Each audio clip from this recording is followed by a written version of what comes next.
Within the education system, there are several issues that can affect both a teacher and their students within the classroom. Since we are all receiving endorsements in English as a second language, we chose to focus on bilingual education in the United States education system. According to Pauline Williams, bilingual education has been defined by some as the use of students' native language and English in the classroom instruction. The goal of many programs is to transition non-native speakers of English to all English instruction. By others, it has been defined in a broader sense as an educational approach for developing bilingualism in all American children, one that nurtures and views the linguistic resources of all children as assets rather than deficits.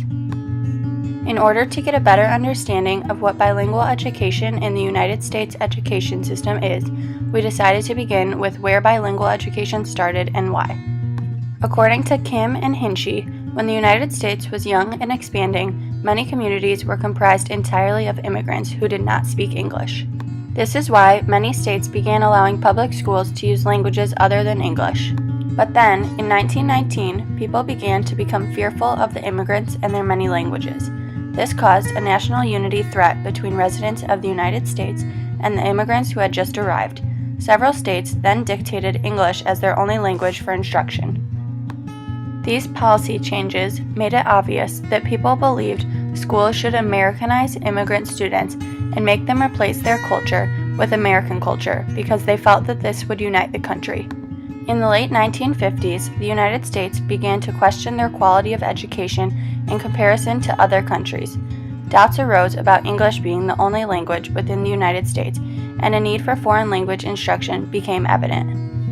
In 1958, the National Defense Education Act was passed.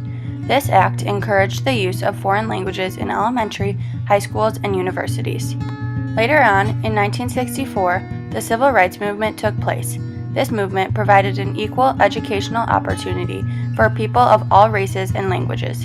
Finally, in 1968, Congress passed the Bilingual Education Act, which allowed bilingual education to be included in the policy of federal education. English-only laws in many states were overturned due to this law being passed. This was a huge victory because it gave school districts the funds and resources they needed in order to provide for ELLs. In later years, legislation would allow for clarification of what a bilingual program includes and how it should successfully be implemented.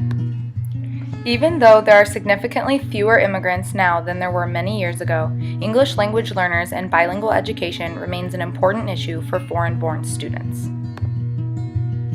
Today, 9.3% of the United States is enrolled in a bilingual education program.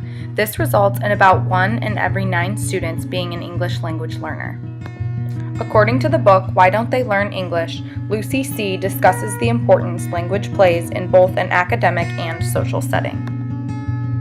Therefore, it is vital that students of various backgrounds learn the English language in order to become productive members of society. Bilingual education has proven to show a positive effect on student learning.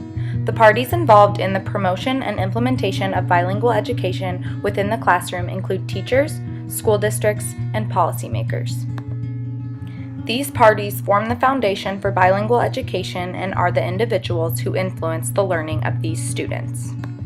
For example, there were state and federal policies that have been put in place that do not allow for the inclusion of bilingual students.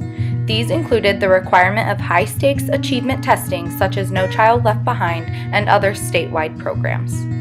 In 2013, there were federal policies that required ELLs to be included in these assessments, and there was accountability in place for school districts and teachers under this policy. In addition, ELLs are able to receive accommodations for the tests since most of them are written in English. As future teachers, we believe that it is extremely important to advocate for ELLs in regards to these assessments, as well as all aspects of classroom learning as a whole. We know that teachers can really make a difference in the lives of these students if they constantly advocate for their success inside and outside of the classroom. Currently, there are many debates going on that deal with the idea of immigration and bilingual education. These debates largely have an effect on the education that children receive today. Some people believe that learning 2 languages at once is actually deficient for students.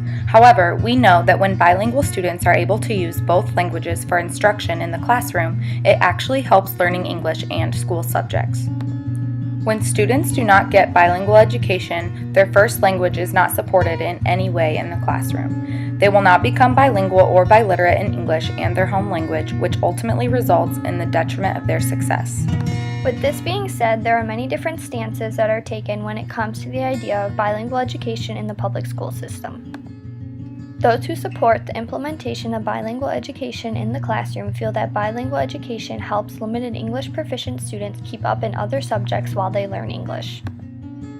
Helps limited English proficient students develop language skills in their native language, and that bilingual education supports cultural inclusion and diversity. On the other hand, there are also multiple problems that go along with the concept of bilingual education. For example, there is a shortage of bilingual education teachers, which makes it difficult to implement bilingual education programs as intended. Not all districts have appropriate teaching and learning materials available in all native languages, and that bilingual education segregates limited English proficient students from other students, which may have social and academic impacts.